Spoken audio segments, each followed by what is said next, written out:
The way the Stephen Lawrence case was handled really shows the level of contempt and racism that is endemic in the society in which we live. And this level of racism is quite across the board.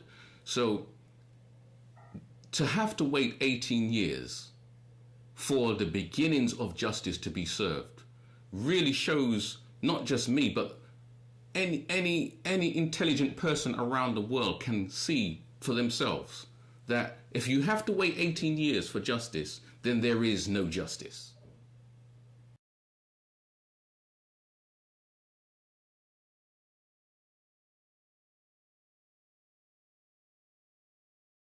The Honorable Elijah Muhammad teaches us that the white man will not do right unless he has a gun to his head. If we had some kind of pressure group or unifying body that was in place during the Stephen Lawrence and other cases, I believe that would be like a gun to the head of those who implement law. And that in itself would force the progress of such a case. So yeah, I definitely think it would have had some kind of positive effect on the outcome. And I don't believe we would be waiting still 18, 19 years after for the rest of those perpetrators to be brought to justice.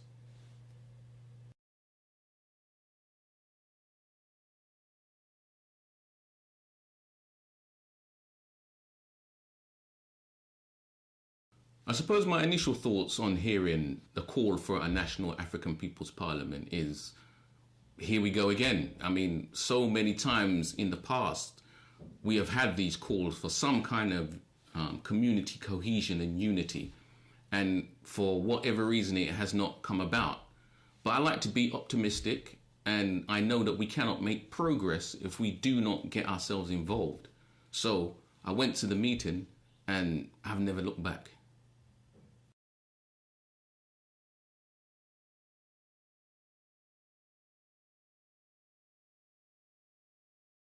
All communities benefit from coming together and unity and forming a bond.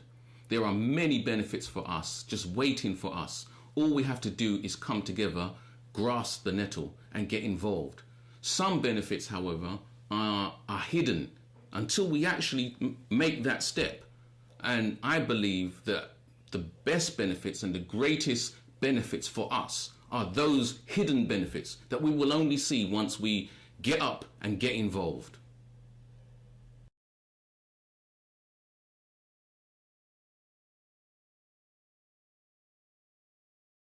The forming of any kind of community unity sends out a vast message. Like a child scribbling on a piece of paper, the teacher watches as the child scribbles and scribbles and scribbles until one day the child makes a circle.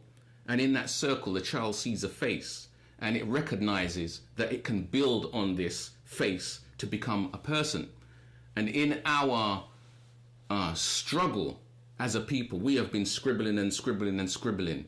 The formation now of a National African Peoples Parliament is like that circle. We formed that first circle that is a face. And those watching, those over our community can see that we formed a face, and that face is part of a body that needs to be built upon.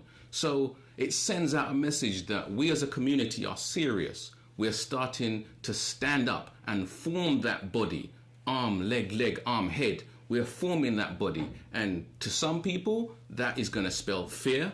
And to others, it's going to spell joy. There are uprisings going on as we speak right across the globe. There are leaders whose heads are being taken and countries who are being overturned. It is our time now for us to stand up and do that. And us forming this National African Peoples Parliament is the beginning of it. And trust me, it is sending out a strong signal.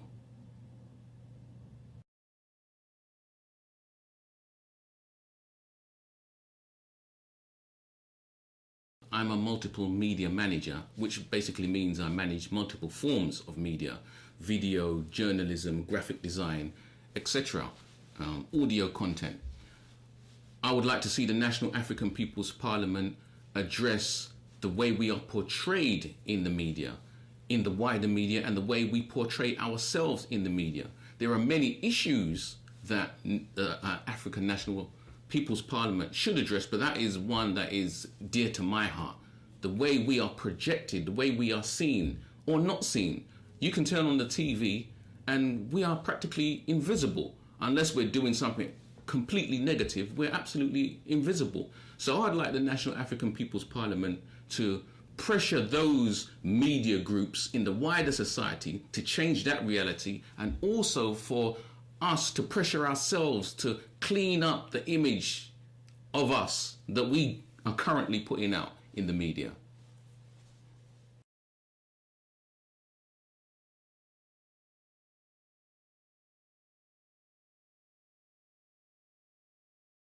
There are people who in our community who have been working in the community for years. They have programs, they have projects, they've been helping the youth, they've been helping women, they're in various sections. Unsung heroes who have been doing what they do for years without finances, without resources, for the love of the community. These are the type of people that really need to come to the forefront, that I would like to see at the forefront of any in any kind of cabinet minister type role. These are the sort of people who have our best interests at heart, who are the real community leaders in truth. They don't appear on any panel and they don't appear necessarily on any TV, but they've been doing the work, and that's what counts. Who would I not like to see?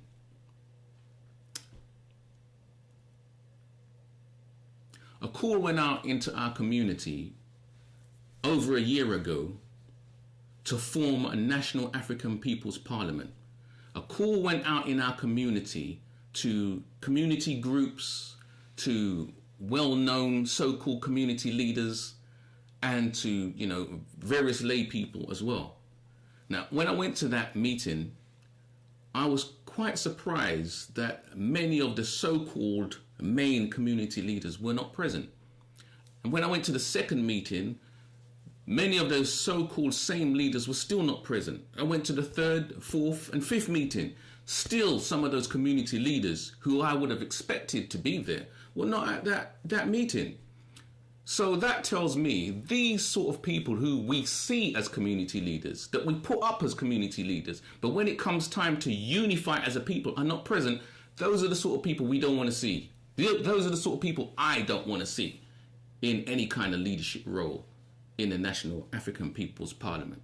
I think now that things are coming together and we're starting to form, once the Parliament is formed, I think if you're not involved before that time, I think it's time for you to step back. I would like to see a broad spectrum of people in truth in the Parliament. I would like to see old, I would like to see young, I would like to see men, women. I would like to see our young people, develop and come through into a National African Peoples Parliament. It must be a snapshot of our community so that we don't fall into the same trap that the wider society has fallen into by having a small selection of people guide the masses of the people, which I think is wrong.